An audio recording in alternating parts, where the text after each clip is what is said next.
कर्मयोगी कर्मयोगी देखता है कि मोटरसाइकिल खड़ा है, वो भी देखता है चारों तरफ। वो मोटरसाइकिल पर बैठता है, परंतु उतने में ही उसको पुलिस वाला आवाज लगाता है कि कौन है, क्यों ले जा रहा है, किसका मोटरसाइकिल है, तेरा है क्या? तो कर्मयोगी कहता है नहीं नहीं नहीं जी, मेरे से गलती हो गई, ये मेरा नहीं है, ये ले लो, किसका जिसका है, मेरा नहीं है, मुझे नहीं मालूम किसका है। तो कर्मयोगी का मतलब क्या है? पहले भोगता है वो, और बाद में उसे पता लगता है कि मैं जो कर रहा हूं वो गलत है ना? ये कर्मयोगी, वो ये समझ जाता है कि कर्म फल का जो है त्याग करना चाहिए। ये शुद्धिकरण के बारे में बता रहा हूं। और जब ज्ञान योगी जो होता है वो मोटरसाइकिल को देखता है, उसको देखता है कि उसमें चाबी भी नहीं लगी हुई है, तो वो उसको छूता भी नहीं है। वो देखता है कि अगर मैं इसको हाथ भी लगाऊंगा तो पुलिस मुझे पकड़ लेगी, तो वैसे छोड़ छाड़ के चला जाता है। ये ज्ञान योगी है। लेकिन जो भक्ति योगी है, वो देखता है अरे किसी गलती से कोई बेचारा इसमें चाबी भी नहीं निकाली है, वैसे ही पड़ा खड़ा है मोटरसाइकिल बहुत देर से, कोई ले जाएगा। वो पुलिस को टेलीफोन करता है और मोटरसाइकिल के बारे में बताता है कि ऐसे जी मोटरसाइकिल खड़ा है, किसी का है और चाबी भी नहीं लगी है, कोई ले जाएगा, आप इसको ले जाओ। तो वो जो है उसकी जिसकी चीज है, जिसकी संपत्ति है, वो उस आदमी को मिल जाती है। ये है भक्ति योग। तो इस प्रकार श्री प्रभुपाद कहते हैं कि भक्त जानता है कि अनंत कोटि ब्रह्मांड के नायक भगवान श्री कृष्ण हैं, सब कुछ उनसे उद्भूत होता है, मेरा इस जगत में कुछ नहीं है, जो कुछ भी है वो भगवान श्री कृष्ण का है। ईशवास्यम इदम सर्वम यत किंच जगत याम जगत, तेन त्यक्तेन भुंजिता माम गिधा कस्य शिवदधन। ईशोपनिषद में कहा गया कि हर चीज भगवान की है, हम कुछ भी पैदा नहीं कर सकते, हर एक चीज भगवान की है। तो भक्त जानता है कि सब कुछ भगवान का है, तो मुझे मुझे जो भी कुछ दिया है वो भगवान की कृपा है, और मुझे उसको भगवान को समर्पित करना चाहिए। तो ये भक्त है। इससे पहले हमने श्लोक क्रमांक 18.54 में पढ़ा, ब्रह्मभूता प्रसन्नात्मा न सोचती न कांक्षति, समा सर्वेषु भूतेषु मदभक्ति लभते परम। तो भगवान बोल रहे हैं कि भक्ति कहाँ से शुरू होती है? शुद्ध भक्ति शुरू होती है जब एक व्यक्ति ब्रह्मभूत अवस्था को प्राप्त कर लेता है ना? मद भक्ति लभता लभते ब्रह्म। अब ब्रह्मभूत अवस्था क्या है? जब व्यक्ति समस्त उपाधियों से मुक्त हो जाता है। कई उपाधियां होती हैं, लेकिन खास करके दो उपाधियों से मुक्त होती है, हो जाता है। कौन कौन सी? एक तो ये पंचभूतों से बना स्थूल शरीर, और दूसरी है सूक्ष्म शरीर से। ये शरीर मैं नहीं हूं, लोग शरीर को ही सब कुछ समझते हैं, और मन बुद्धि अहंकार भी मैं नहीं। जब ये दो उपाधियों से मुक्त हो जाता है तो वो ब्रह्मभूत अवस्था है। जैसे मैं गोरा हूं, मैं काला हूं, मैं सुखी हूं, मैं दुखी हूं, मैं अमीर हूं, मैं गरीब हूं, मैं ब्राह्मण हूं, मैं क्षत्रिय हूं, ये सब जो है वो शारीरिक उपाधियां हैं, है ना, शारीरिक पहचान है, उपाधियां। तो ब्रह्मभूत अवस्था में जब कोई व्यक्ति आ जाता है तो वो समझता है, क्या समझता है, कि ये सारी उपाधियां जो ये आत्मा के ऊपर आवरण है, शरीर के हृदय में आत्मा का स्थान है। शरीर तो धारण किया हुआ एक चोला है। तो वो बोलता है कि ये आत्मा के ऊपर जो है ये सब आवरण है, वो इसको छोड़ देता है, इसको त्याग देता है। वो अपनी पहचान स्थूल शरीर से या सूक्ष्म शरीर से नहीं करता, मन बुद्धि अहंकार से नहीं करता। वह समझता है कि मैं तो एक शुद्ध हूं, मैं अजन्मा हूं, मैं ब्रह्म हूं, अहम ब्रह्मस्मि। ब्रह्म का मतलब आत्मा। तो ये ब्रह्मभूत स्तर है। और जो भी भौतिक पदार्थ इस दुनिया में हैं, मैं उनसे अलग हूं। जो ब्रह्मभूत अवस्था को प्राप्त कर लेता वो बोलता है मैं इन चीजों से अलग हूं, ये चीजें मेरे लिए नहीं बनी हैं, उनसे मुझे कोई लेना देना नहीं है। ये है ब्रह्मभूत अवस्था। 18.54 में भगवान ने बताया ब्रह्मभूत अवस्था।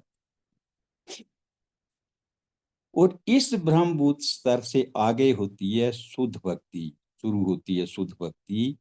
मद भक्ति लभते परम। क्यों कह रहे हैं भगवान मद भक्ति लभते प्रणाम? जब कोई ये समझ जाता है कि मैं ब्रह्म हूं, तब उसे ब्रह्म के स्तर पर काम करना चाहिए। ब्रह्म का मतलब क्या है?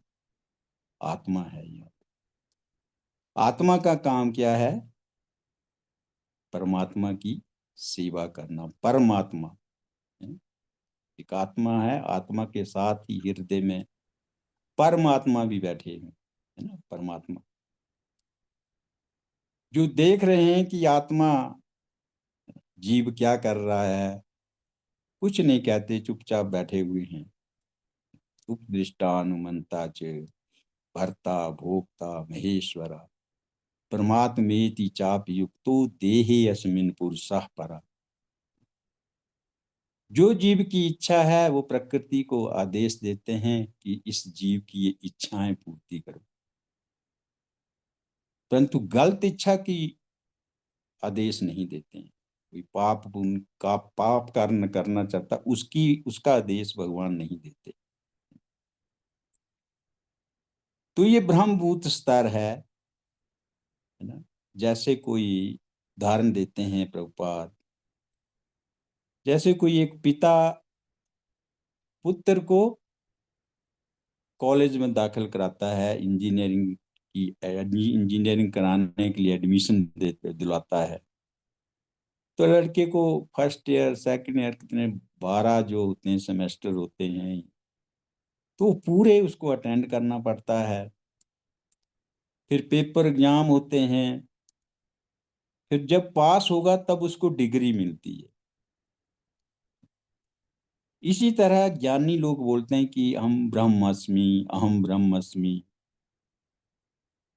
तो जब इस स्तर पर आ जाते हैं ब्रह्मभूत, ना, ब्रह्मस्मि मतलब मैं आत्मा हूँ, ब्रह्मस्मि मैं आत्मा हूँ, इस स्तर पर आ जाते हैं तो उसे भक्ति कहते हैं, है ना। ब्रह्म का काम क्या है? पर ब्रह्म की सेवा करना। तो भक्ति का अर्थ है आत्मा के स्तर पर क्रियाशील हो जाना, वह भक्ति है। शारीरिक स्तर पर जो क्रियाशील होता है उसे मोह कहते हैं, है ना? तो मोहग्रस्त जो जीव है, क्योंकि वह अपने आप को इस शरीर से पहचानता है, इंद्रिय तृप्ति करता है, और फिर वो क्या होता है उसका, वो प्रकृति के 3 गुणों में फंसता जाता है। लेकिन आत्मा के स्तर पर जो क्रियाशील है वह 2 आवरणों से मुक्त हो जाता है। 2 कौन से आवरण बताए पहले? एक तो स्थूल आवरण, मैं ये शरीर हूं, उससे मुक्त हो जाता है। दूसरा सूक्ष्म आवरण, मन बुद्धि अहंकार से भी वो मुक्त हो जाता है। और ये आगे भगवान कहेंगे अर्जुन को, है ना, कश्चित एतम श्रुतम पार्थ त्वया एकाग्रेण चेतसा कश्चित अज्ञान समोहो प्रनष्टते धनंजय। कि हे अर्जुन, ये जो मैंने तुम्हें ज्ञान दिया है अभी तक, ब्रह्म, परमात्मा, भगवान का, मेरे इसको ज्ञान को तुमने ध्यान पूर्वक सुना क्या? और एकाग्रेन, एकाग्रचित होकर सुना क्या? तुम्हारा समोह, जो मोह है, वो नष्ट हो गया क्या? और क्या तुम्हारे अंदर दिव्य ज्ञान जग गया? तो ये भगवान अर्जुन को पूछेंगे। उससे पहले भगवान अर्जुन को उच्च कोटि का ज्ञान दे रहे हैं। अभी जो श्लोक आ रहे हैं वो उच्च कोटि का ज्ञान है। इसके बाद अर्जुन संतुष्ट हो जाएगा, अर्जुन खुशी हो जाए, सुखी हो जाएगा, है ना, और प्रसन्न हो जाएगा। पिछले श्लोक में भगवान ने कहा था यद इच्छसी तद कुरु। मैंने तुम्हें ये जो जो ज्ञान दिया है अभी तक, वो मैं पूरा तुम्हें ज्ञान बता चुका। मैंने कर्म योग, ज्ञान योग, अष्टांग योग, ध्यान योग मैंने तुम्हें बताया है। भगवान कहते हैं अब ये तुम्हारे हाथ में है, तुम जैसा चाहो वैसा करो, मैं जबरदस्ती नहीं करूंगा। भगवान ने जीवात्मा को स्वतंत्रता दे रखी है। भगवान ने अपने नियम बनाए हैं। भगवान जब ये सृष्टि करते हैं तो जिसने सृष्टि बनाई है उसका साथ ये भी कर्तव्य है कि वो उसमें कोई डिसिप्लिन, कोई नियम बनाए ताकि सृष्टि जो है वो ठीक तरह से चले। तो भगवान जब इस धरती पर आए, भगवान ने देखा कि नियमों में जो मैंने बनाए थे आज से 12 करोड़ 4 लाख वर्ष पहले, जो मैंने सूर्य देव को ज्ञान दिया, सूर्य देव ने इसको मनु को दिया, मनु ने इक्ष्वाकु को दिया, उसके बाद ये परंपरा चलती आ रही थी। परंतु अभी ज्ञान जो है वो यहाँ पे बहुत उल्टे सीधे काम हो रहे हैं। इसका मतलब जो मैंने जो ज्ञान दिया है वो नष्ट हो रहा है।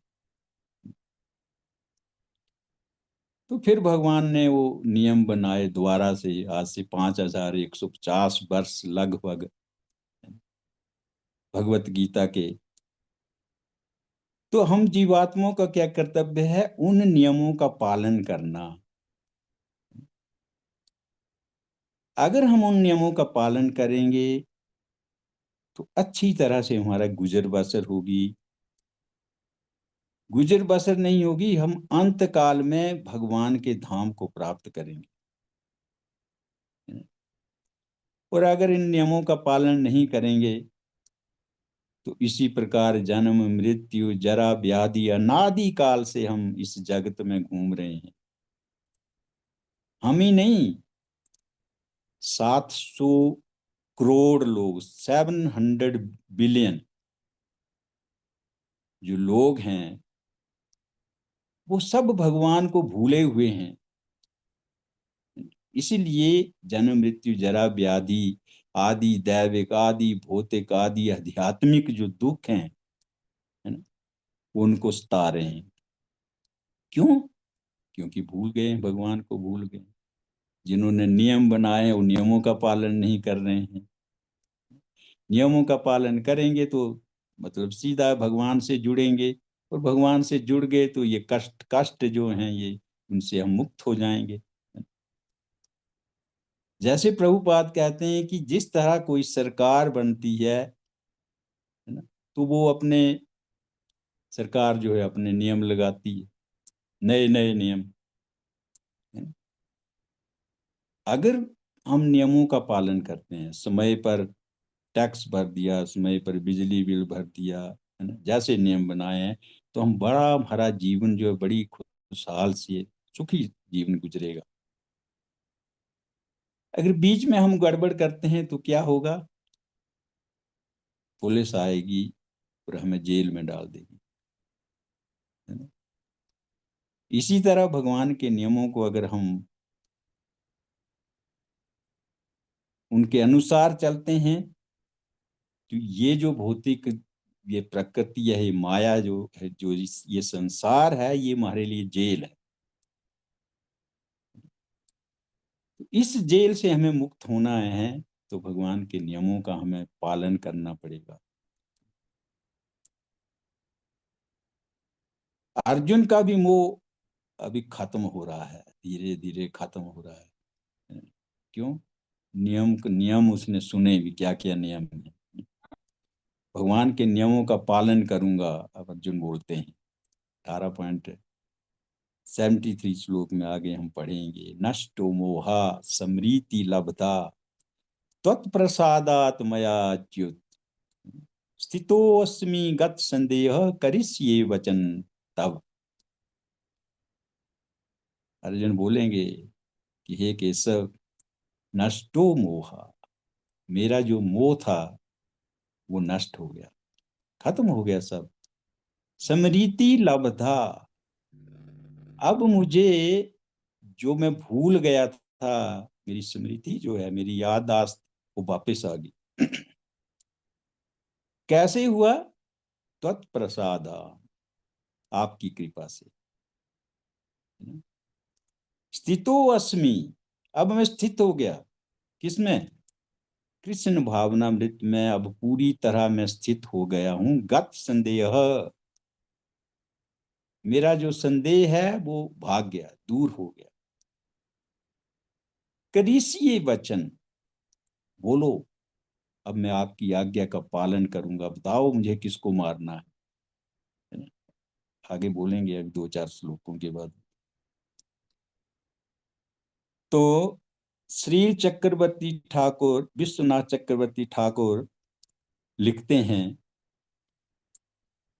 कि भगवान अब अर्जुन को सारांश बता रहे हैं। अर्जुन साथ खड़ा है और अर्जुन को देखकर भगवान का हृदय माखन की तरह पिघल रहा है, क्योंकि अर्जुन एक बहुत बड़ा भगवान का भक्त है। भगवान ने अर्जुन को सारा ज्ञान जो है वो सिखा दिया, कर्म योग, ज्ञान योग, अष्टांग योग, भक्ति योग। अब भगवान बोल रहे हैं कि मैं तुम्हें सारांश बताऊंगा। हे अर्जुन, समस्त गीता का मर्म, ये जो आगे आने वाले 8 श्लोक हैं, उन 8 श्लोकों में तुम्हें मैं बोलूंगा। तुमने अभी तक जो श्रवण किया है, हो सकता है वो तुम्हें समझने में अभी भी कुछ संदेह हो, तो मैं तुम्हें उन सब का सारांश बता रहा हूं। अगर इन 8 श्लोकों को तुमने समझ लिया अच्छी तरह से, तो चाहे बाकी तुम्हें कुछ समझ ना आया हो, है, हमें भी हमारी बात हो रही है, तो इन 8 श्लोकों को बहुत अच्छी तरह से हमने समझना है। गीता का मर्म है ये।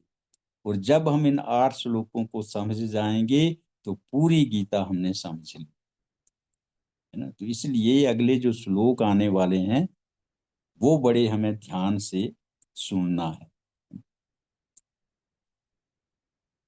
तो भगवान बोलते हैं अच्छी तरह से इसको सुनो, कैसे निरपेक्ष भक्त बनना है। आगे के श्लोकों में निरपेक्ष भक्त का वर्णन होगा। आपको पता है 3 प्रकार के भक्त होते हैं। कौन कौन से होते हैं, कोई बता सकता है? 3 प्रकार के भक्त होते हैं,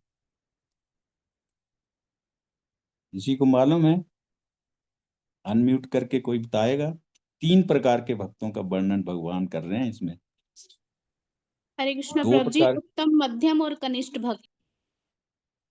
उत्तम, मध्य और कनिष्ठ। हाँ, ये भी ठीक है। सनिष्ठ भक्त, परिनिष्ठ भक्त और निरपेक्ष भक्त।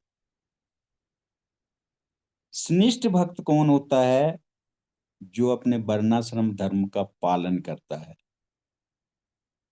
ब्राह्मण, क्षत्रिय, वैश्य, शूद्र, उसका जो धंधा है उसका पालन करता है, साथ में थोड़ी थोड़ी वो भक्ति भी कर लेता है, इंद्र तृप्ति भी कर लेता है और भगवान को भी याद करता है। वो है सनिष्ठ भक्त। इसके आगे है परिनिष्ठ भक्त। परिनिष्ठ भक्त पूरी तरह से शरणागत है भगवान के प्रति, कृष्ण का चिंतन करता है, उनकी सेवा करता है, गुरु के आदेशों के अनुसार कार्य करता है। गुरु आदेश देते हैं कि तुम सर्विस करो और भगवान की सेवा करो, साथ में जो भी फल प्राप्त होता है उससे भगवान की सेवा करो। तो वह अपना कारोबार भी खोलता है, बिजनेस भी खोलता है और वो भगवान को समर्पित करता है। ये है परिनिष्ठ व्यक्ति। कभी कभी वो उदाहरण सेट करने के लिए चुनाव भी लड़ता है ना, बोलते हैं नेता भी बनता है, राजा बनता है, जैसे योगी जी महाराज, है ना, उदाहरण सेट करने के लिए। जैसे राजा जनक, है ना, राजा जनक ने भी सब कुछ किया, उन्होंने भगवान की भक्त थे, बहुत बड़े भक्त थे, है ना, और 12 महाजनों में से एक थे, है ना, राज्य भी किया, सब कुछ भोग भी किया, भगवान को प्राप्त किया, भगवान के महाजन भी बने, महाजन। और परीक्षित महाराज की तरह 7 दिनों के अंदर अंदर सब ठुकरा दिया, मुझे नहीं चाहिए कुछ भी, और जब गंगा के किनारे चले गए, है ना, भगवान की भक्ति। तो ये परिनिष्ठ भक्त है।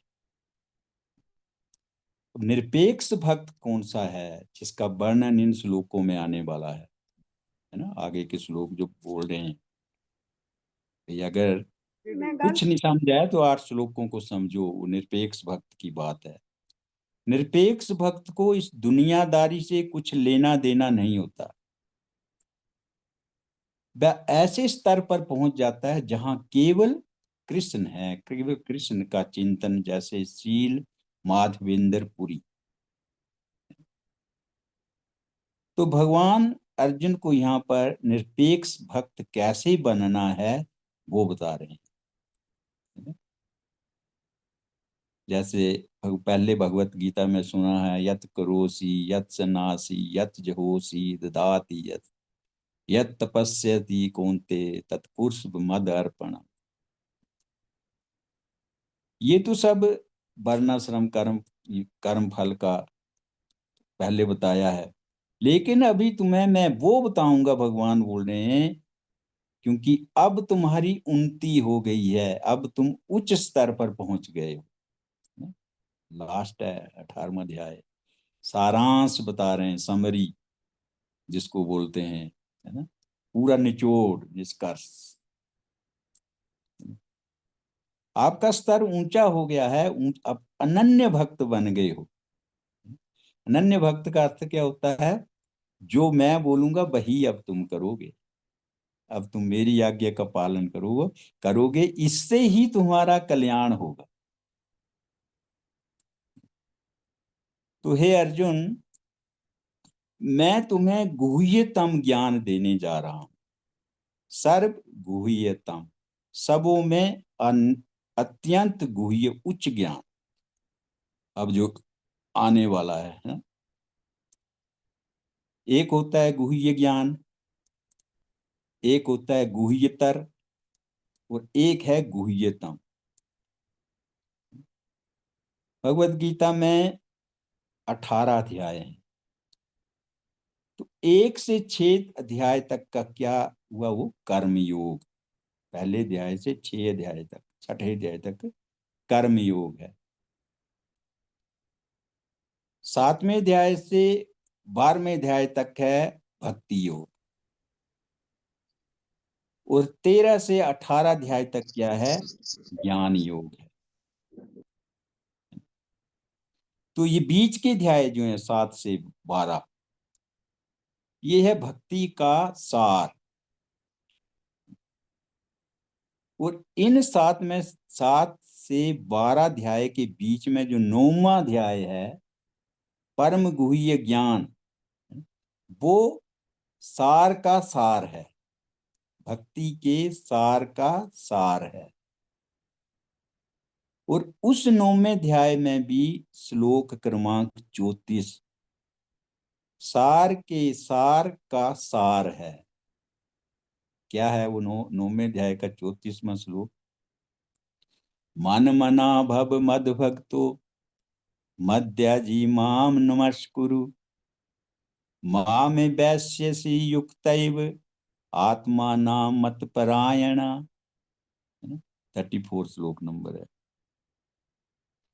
तो भगवान यहां कह रहे हैं कि हे अर्जुन, ये जो ज्ञान मैं तुम्हें अभी बताऊंगा आगे, जो परम गुह्यतम ज्ञान है, 3 प्रकार का ज्ञान होता है, गुह्य ज्ञान, गुह्यतर, गुह्यतम। उच्च कोटि का ज्ञान जो है उसको गुह्यतम ज्ञान बोलते हैं। तो यहाँ पे भगवान बोल रहे हैं कि ये जो मैं ज्ञान अभी तुम्हें बताऊंगा अगले 8 श्लोकों में, कोई ये नया ज्ञान नहीं है। ये उसमें मैंने पहले भी तुम्हें बताया है। आज के श्लोक में शब्द है एक भूया, है ना, भूया पढ़ा ना हमने सर्व गुह्यतमम भूया। भूया का अर्थ क्या है? पुनः कह रहा हूं, पुराना, दोबारा, पुनः से दोबारा कह रहा हूं, वही ज्ञान है। सार रूप में मैं इसको प्रकट कर रहा हूं, फिर से मैं दोहराने जा रहा हूं। तो जो चीज बार बार बोली जाती है, खास करके भगवान के द्वारा हमारे इधर ग्रंथों में जो बार बार बोली जाती है, वो चीज बहुत महत्वपूर्ण होती है। तो ये श्लोक जो कल पढ़ेंगे हम, ये बहुत महत्वपूर्ण श्लोक है। मन मना भव मद भक्तो मद्याजी माम नमस्कुरु मामई वैश्यसी सत्यम ते प्रतिजानो प्रिय असी श्रीणु ते परमम बचा। श्लोक में शब्द आए, तुम ध्यान पूर्वक सुनो, क्योंकि तुम मेरे इष्टोवसी हो। इष्टोवसी का मतलब बहुत प्रिय हो तुम मुझे, है ना। भक्त भगवान को बहुत प्रिय होता है। दृढ़ मृति, दृढ़ता पूर्वक सुनो, दृढ़ता पूर्वक इस ज्ञान को धारण करो। और आगे क्या बोल रहे हैं, ततो बक्ष्यामि ते हितम, क्योंकि इसको मैं तुम्हारे भले के लिए कह रहा हूं। तो ब्रह्म, परमात्मा और भगवान। ब्रह्म का मतलब है गुह्य ज्ञान, परमात्मा का मतलब है गुह्यतर, भगवान का मतलब है गुह्यतम। तो पिछले श्लोक में जो कल हमने पीछे कल पढ़ा था, इति ते ज्ञानम आख्यतम गुह्य गुह्यतरम मया विमृश्य एतत् अशेषेण यत् इच्छसि तद कुरु। गुह्य गुह्यतर, पिछले श्लोक में बोला था 60, मैंने तुम्हें गुह्य और गुह्यतर ज्ञान बता दिया। अब आपकी इच्छा है, सुनना करना है तो करो, नहीं करना तो मत करो, मत समझो। गुह्य ज्ञान क्या दिया? ब्रह्मनिष्ठ होने का ज्ञान। ब्रह्मभूता प्रसन्नात्मा न सोचती न कांक्षती समा सर्वेषु भूतेषु मद भक्ति लभते ब्रह्म। ये ब्रह्मनिष्ठ होने का ज्ञान है ना। तब तो भगवान ने बोला कि जब ब्रह्मभूत स्थिति प्राप्त हो जाती है तब उसको मद भक्ति लभते ब्रह्म। तो ये ब्रह्म अवस्था को प्राप्त करना जो है वो गुह्य ज्ञान है। इसलिए पिछले श्लोक में बोला मैंने गुह्य ज्ञान भी दिया और गुह्यतर ज्ञान भी दिया। अब गुह्यतर ज्ञान क्या दिया भगवान ने? परमात्मा के बारे में बताया। ईश्वर सर्वभूतानां हृदय से अर्जुन तिष्ठति भ्राम्यन सर्वभूतानि यंत्ररूढ़ानि माया। परमात्मा हर एक जीव के हृदय में स्थित है। ये 18.61। 18.62 में क्या बताया? तमेव शरणम गच्छ सर्वभाव्येन भारता तत्प्रसादात् पराम शांति स्थानम प्राप्यसि शाश्वतम। परमात्मा सबके हृदय में है। 61 में बताया और 62 में क्या बताया? उनकी शरण में जाओ। है ना? इससे क्या होगा? तत्प्रसादात, उसकी कृपा से, उस परमात्मा की कृपा से परम शांति मिलेगी। स्थानम प्राप्यस्य शाश्वतम, और तुम शाश्वत स्थान मेरे धाम को प्राप्त हो। तो अब इस श्लोक में गुह्यतम ज्ञान के बारे में भगवान ने बोला कि अब जो ज्ञान है वो गुह्यतम ज्ञान है। निरपेक्ष भक्तों का ज्ञान है ना। 3 प्रकार के भक्त, सन्निष्ठ, परिनिष्ठ, निरपेक्ष। तो ये ज्ञान भगवान अगले श्लोक में बताएंगे। निरपेक्ष भक्त जो है वर्णाश्रम धर्म से ऊपर होते हैं। ये अगला जो श्लोक आएगा भगवान उसमें बताएंगे। उससे पहले हम तात्पर्य पढ़ेंगे श्री प्रभुपाद का। अर्जुन को गुह्य ज्ञान, गुह्य ज्ञान मतलब ब्रह्म ज्ञान। ब्रह्म ज्ञान मतलब अहम ब्रह्मस्मि, मैं ब्रह्म हूं। कभी कभी ब्रह्म भगवान को भी बोलते हैं मैं ब्रह्म हूं। आत्मा को ब्रह्म बोलते हैं, अहम ब्रह्मस्मि। तथा गुह्यतर ज्ञान है। गुह्यतर ज्ञान कौन सा? परमात्मा का, है ना। जो हर एक जीव के हृदय में परमात्मा बैठे हैं, वो ज्ञान प्रदान करने के बाद भगवान अब उसे गुह्यतम ज्ञान प्रदान करने जा रहे हैं। ये सर्वोच्च ज्ञान है ना? अगला श्लोक आएगा उसके बाद सर्वधर्मान परित्यज्य माम एकम शरणम व्रज, है ना। तो ये है भगवान के शरणागत होने का ज्ञान, है ना। जैसे आगे बोल रहे हैं 90वें अध्याय के अंत में 34 नंबर श्लोक है। भगवान ने क्या कहा? मन मना। पहले ही बता दिया, मन मना। मन बना मतलब सदैव मेरा चिंतन करो। तो भगवान कह रहे हैं चिंतन करो, है ना। और भगवान चैतन्य महाप्रभु ने कहा कीर्तन करो। तो दोनों एक ही चीज है। चिंतन करो, चिंतन मतलब भगवान का नाम लो हमेशा, मन मना, मुझ में मन लगाओ, मेरा नाम लो। और प्रभु ये अपने महाप्रभु बोलते हैं मेरा कीर्तन करो, कीर्तन करो। तो कीर्तन भी वही है, नाम और चिंतन और श्रवण में सुनो, है ना। स्मरण करो, सुनो। तो जब हम भगवान के बारे में बोलते रहेंगे, सुनते रहेंगे, तो मन में हमेशा उन्हीं का विचार आएगा। तो लगातार जब हर श्लोक आता है ना, नित्यम भागवत सेवया, नित्यम भागवत सेवया, सेवया का क्या मतलब है? हर रोज सुबह शाम जब भी भगवत गीता, भागवतम, है ना, प्रभुपाद लीलामृत की कक्षा होती है तो उनको अटेंड करो। वो है नित्यम भागवत सेवया। तो हमेशा क्या होगा? भगवान का विचार हमेशा हमारे मन में रहेगा। चाहे हम टॉयलेट में भी क्यों ना बैठे हों, आपने ये भी अनुभव किया होगा, टॉयलेट में बैठे बैठे भी भगवान का स्मरण होता है।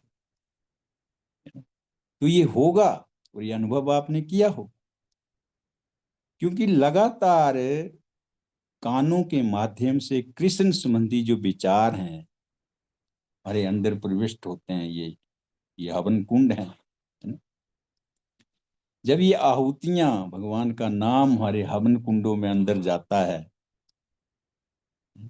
तो हमारा मन जो है अंदर से, जो मन शुद्ध होता है, हृदय शुद्ध होता है, अंदर से जो हमारे कलमश हैं, कलेश हैं अनादिकाल से, वो नर्थ जो हैं वो नष्ट होते हैं।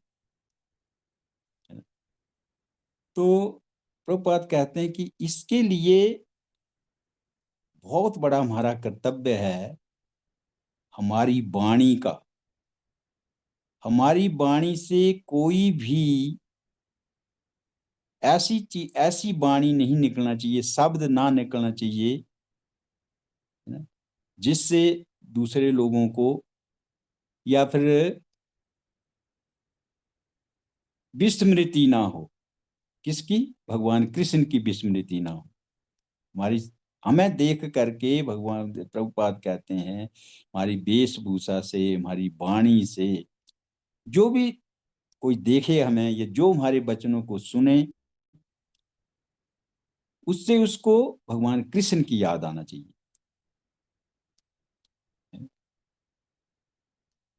तो यही बोल रहे हैं, मन मना सदैव मेरा चिंतन करो, उसी आदेश को यहाँ पर भगवत गीता के सार के रूप में जोर देने के लिए दोहराया जा रहा है। कौन सा? जो 34 नंबर श्लोक है, फिर से पुनः, भूया मतलब पुनः मैं आपको कह रहा हूं अर्जुन। ये सार ये सामान्य जन की समझ में नहीं आता, लेकिन जो कृष्ण को सचमुच अत्यंत प्रिय है, कृष्ण का शुद्ध भक्त है, वह समझ आता है। सामान्य जन कौन बोलते, क्या बोलते हैं? निर्विशेषवादी वगैरह क्या बोलते हैं कि ब्रह्म भगवान के तेज का ध्यान करो। तो वो भी है तो भगवान ही, भगवान का परमात्मा रूप का ध्यान करो। लेकिन हमें भगवान का ध्यान करना, कृष्ण का ध्यान करना है। तो ये भक्त समझता है, भक्त समझ लेता है कि सारे वैदिक साहित्य में यह सर्वाधिक महत्वपूर्ण आदेश है। क्या चीज? मन मना भव मद भक्तो। समस्त वैदिक सिद्धांतों का ये सार है ना। भगवत गीता पूरी पढ़ ली, ठीक है, कुछ समझ आया नहीं आया जी, तो ये पढ़ लो, मन मना, मन मुझ में लगाओ। भगवान बोल रहे हैं मेरा चिंतन करो, हरे कृष्ण कृष्ण कृष्ण हरे हरे, हरे राम राम राम हरे। ये मन मना हो, मन मना भव, मेरा चिंतन करो, मेरा मेरा ये नाम लो। मद भक्तो, मेरे भक्त बनो, मेरी शरण लो। मध्या जी, मंगल आरती में आओ, मेरी पूजा करो, और माम नमस्कार करो, मुझे दंडवत करो। ये चार चीजें करनी है ना। तो इसका पालन ना केवल अर्जुन द्वारा होना चाहिए, अपितु समस्त जीवों के द्वारा होना चाहिए। तो मन मना भव मद भक्तो मध्य जी माम नमस्कुरु, इसमें कोई भी ऐसी बात नहीं है इन चार चीजों में जो हम ना कर सकें। बहुत आसान है सारी चीजें, बहुत, और वो हम करते हैं, इनको कर रहे हैं, धीरे धीरे शुद्ध भी होंगे, है ना। तो यही है हम लोगों को, जो श्री प्रभुपाद ने यहाँ पे लिखा है, ये अर्जुन के लिए नहीं है। ये जो अगला श्लोक आ रहा है हम लोगों के लिए। अर्जुन तो भगवान के एक शुद्ध भक्त थे। अर्जुन तो जो भी पूछ रहे हैं वो मानव कल्याण के लिए ही पूछ रहे हैं। उनको सब कुछ पता है, भगवान कृष्ण जो है वो भगवान है, परम भगवान है। तभी तो भगवान जब इस धरती से चले गए तो अर्जुन सब कुछ भूल गए, उनको पागल हो गए अर्जुन, उनको अपनी शुद्ध बुद्ध नहीं रही, अपनी विद्या पूरी भूल गए। तो ये हम लोगों के लिए ज्ञान है। हम लोगों को जो अगले श्लोक हैं बहुत ध्यान से सुनना है और भगवत गीता चाहे हमें पूरी तरह से श्रवण ना हुई हो, लेकिन ये श्लोक जब हम अपने इसमें जीवन में उतार लेंगे और इनको जो करेंगे तो हम लोगों को भी भगवान का धाम प्राप्त होगा। हरे कृष्णा। बहुत बहुत धन्यवाद। श्रीमद् भगवत गीता यथारूप की जय। जगत गुरु श्री प्रभुपाद महाराज की जय। जय आप लोगों की समस्त गौर भक्त वृंद की जय। किसी को कोई प्रश्न है तो प्रश्न कर सकते।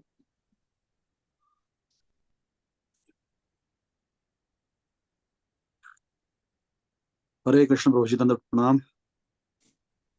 हरे कृष्ण जी। प्रभु जी बहुत बहुत धन्यवाद।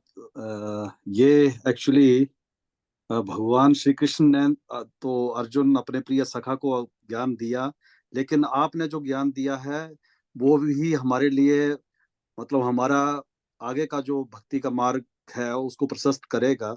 और बहुत मुझे मतलब गहन चीज आज पता चला है। जैसा कि प्रभु जी आपने ये बताया कि जो गुह्य ज्ञान है वो है ब्रह्म को समझना, जैसे कि जो आत्मा को समझना कि हम शरीर नहीं आत्मा है। और हाँ जी। गुह्यतर है जो परमात्मा जो हमारे अंदर विद्यमान है उसकी समझ आ जाना, ये गुह्यतर ज्ञान है। और जो आज बात की जा रही है कि आने वाले श्लोकों में, जैसे आप बता रहे हैं कि 8 श्लोकों में गुह्यतम ज्ञान देंगे भगवान, जो भगवान के बारे में, मतलब वो परमात्मा से भी ऊपर वाला लेवल है। तो प्रभु जी मैं ये जानना चाहता हूँ कि ये जब हम भक्ति मार्ग पे आगे हैं तो क्या ये तीनों स्टेप फॉलो करते हुए ही हम ये फाइनल डेस्टिनेशन पर पहुंचेंगे, या कोई डायरेक्ट छलांग भी लगा सकता है कि भगवान का चिंतन कर ले और भगवान में लीन हो जाए, तो ऐसा हो सकता है कि डायरेक्ट उस पे पहुंच जाए? इतने अभी हम शुद्धता हमें नहीं है। हमारे जो 4 प्रकार के दोष हैं, हमारी ये पूर्ण इंद्रियां हैं, हम धीरे धीरे शुद्ध होंगे जब भक्तों का संग करेंगे, गुरु के आदेशों का पालन करेंगे, साधु और शास्त्र का साथ चलेंगे, तभी हम शुद्ध होंगे। हमारा इतना लेवल नहीं है। कलयुग में कोई भी ऐसा व्यक्ति शुद्ध नहीं है ना। बहुत ऊंचे ऊंचे व्यक्ति प्रभुपाद जैसे थे वो तो थे, उनका तो नहीं बोल सकते, लेकिन जब आगे आने वाली जनरेशन है, हम लोगों को शुरू से ही स्टेप बाय स्टेप तक चल के आगे तक पहुंचना, भक्ति भक्ति तक, है ना। तो हम लोगों को श्री प्रभुपाद ने 4 नियमों के पालन बताया है। 16 माला जप करना है ना। अब एक बार एकदम ही कोई 16 माला जप करेगा और बोलेगा मैं शुद्ध हो गया, तो नहीं, समय लगेगा। धैर्य रखना है ना। धीरे धीरे जो है उस स्तर तक पहुंचेंगे, परंतु डायरेक्ट नहीं पहुंच सकते भी। सीधा हम बोले भी नहीं जी मैं तो भगवान प्राप्ति कर ली, नहीं।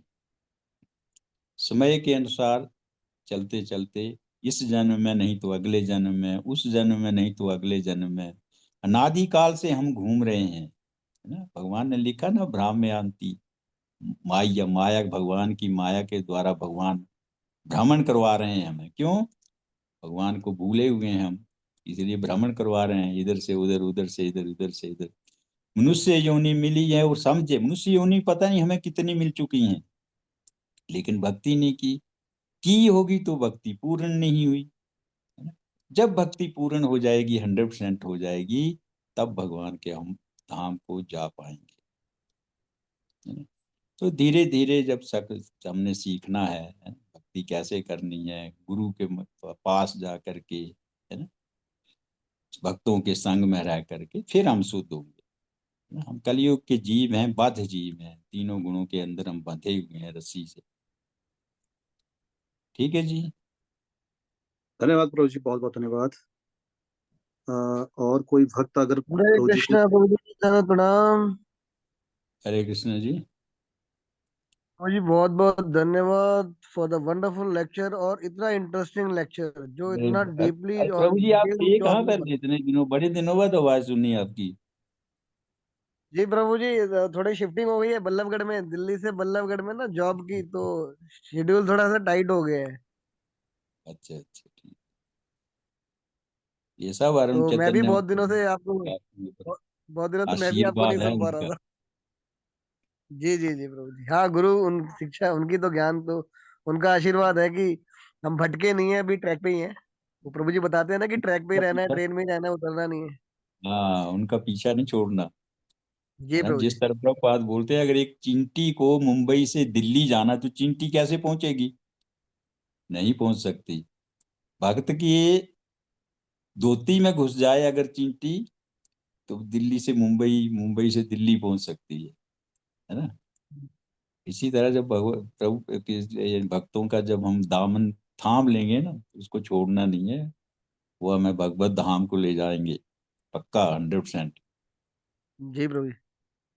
तो प्रभु जी आज के श्लोक में आपने बहुत ही अच्छा डिटेल में बताया गोहितर और गोही गोहितर और आगे गोहितम ज्ञान पता लगेगा। इसमें आपने बीच में एक वर्ड बताया था कि भगवान कभी भी गलत करने की शिक्षा नहीं देते।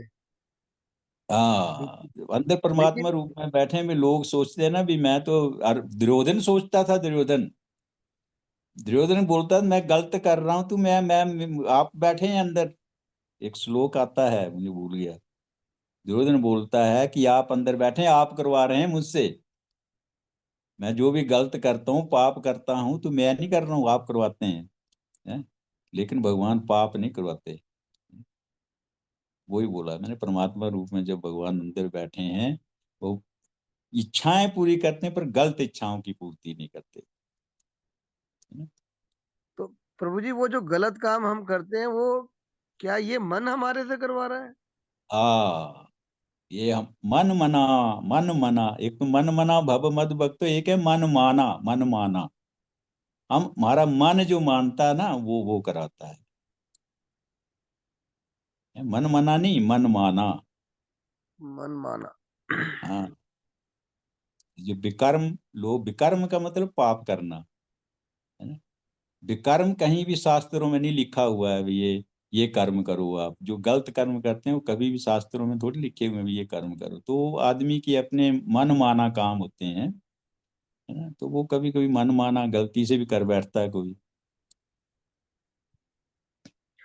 जी प्रभु जी बहुत बहुत धन्यवाद, क्योंकि यही मेरा जो शुरू में आपने बताया था पूरा लेक्चर में मैं यहीं पे रुका हुआ था कि जब क्लास एंड होगी तो मेरा ये वाला है कि गलत हम कर रहे हैं। भगवान ने कोई प्रेरणा नहीं दी कि गलत करना है, लेकिन हम नहीं, कर रहे हैं। गलत काम के लिए प्रेरणा नहीं देते, अच्छे अच्छे काम जो है उसके लिए प्रेरणा देते हैं। जी प्रभु जी धन्यवाद प्रभु जी, बहुत बहुत धन्यवाद। और इतना अच्छा लेक्चर और इतना डिटेल्ड लेक्चर, मतलब मतलब कोई शब्द नहीं है कि मैं और आपके लिए कुछ बोल पाऊँ, इतना डिटेल में आपने बताया।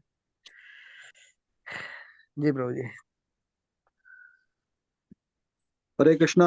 और किसी भक्त का कोई प्रश्न हो तो पूछ सकते हैं। हरि बोल। अच्छा प्रभु जी, मेरा एक और प्रश्न है, हम्म, आपकी आज्ञा हो तो। क्या बोलिए। अच्छा प्रभु जी, जैसा कि नरेंद्र प्रभु जी ने पूछा कि भगवान किसी भी जो विकर्म है उसकी संस्तुति नहीं देते हैं, मतलब उसका अप्रूवल नहीं करते हैं, लेकिन वो शास्त्रों में नहीं है कहीं भी। हाँ जी प्रभु जी। चीज का वर्णन शास्त्र में नहीं है, हाँ जी। है ना। वो अगर हम करेंगे उसको विकर्म कहते हैं, जो शास्त्रों की, जो शास्त्र जिसकी संस्तुति नहीं करते, हाँ जी। उसको विकर्म का, वो पाप है, हाँ जी। पाप कर्म है। तो उसके लिए भगवान कभी भी संस्तुति नहीं करते कि ये कर्म करो आप। हाँ बोलिए आप। लेकिन प्रभु जी मेरा मैं जो हम जिस अध्याय पे चल रहे हैं उसके 14वें श्लोक में भगवान ने जैसे कहा कि किसी भी कर्म करने के 5 कारक हैं, जिसमें कर्म का स्थान जिसको शरीर कहते हैं, कर्ता, विभिन्न इंद्रियां, चेष्टाएं और परमात्मा। तो अच्छा। तो प्रभु जी इसमें ये मान के चलें कि जो सत्कर्म है उसी में ही हम्म। परमात्मा की संस्तुति है, अन्यथा कोई अगर कर रहा है हाँ, तो। हाँ जी। ये बिल्कुल ठीक बोला आपने। हाँ बोलिए। हाँ, तो ये मतलब ये मान के चलते हैं कि जो सत्कर्म है ये इसी के विषय हम्म। में बता रहा 14वां श्लोक। हाँ हाँ, अगर यही ये वो परमात्मा है, परमात्मा काम करवाते हैं आपसे, परंतु गलत काम नहीं करते, पाप पूर्ण कार्य के लिए परमात्मा कभी भी अनुमति नहीं देते। 13 अध्याय का श्लोक क्रमांक आप 23 देखेंगे, तो उसमें उपदृष्टानुमंता च, कौन सा श्लोक है वो? 23 नंबर श्लोक है।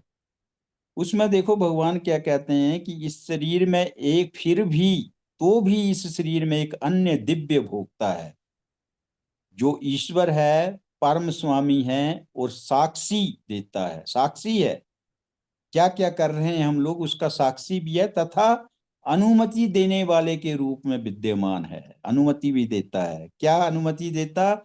जीवात्मा की जो इच्छाएं हैं, लेकिन गलत इच्छाओं की नहीं। प्रकृति को भगवान ऑर्डर देते हैं कि इस जीव की इच्छाएं पूर्ति करो, लेकिन जो विकर्म है, जो शास्त्रों में नहीं है, उसकी अनुमति भगवान कभी नहीं देते। उसको परमात्मा कहलाता है। आगे लिखा है, जो ये क्या दिव्य भोक्ता है, ईश्वर है, परम स्वामी है, साक्षी है, अनुमति देता है, और उसको क्या बोलते हैं? परमात्मा बोलते हैं। तो भगवान कभी भी पाप पूर्ण कार्य, जो इसमें आप उसका ये तात्पर्य पढ़ सकते हैं, इसमें भी प्रभुपाद ने लिखा हुआ है ना। तो गलत काम करने के लिए भगवान कभी भी नहीं बताते। बहुत बहुत धन्यवाद प्रभु जी, दंडवत प्रणाम। और किसी भक्त अरे, का कोई प्रश्न, कोई संशय तो आप पूछ ओम सकते प्रकाश हैं। प्रभु जी, ओम प्रकाश प्रभु जी।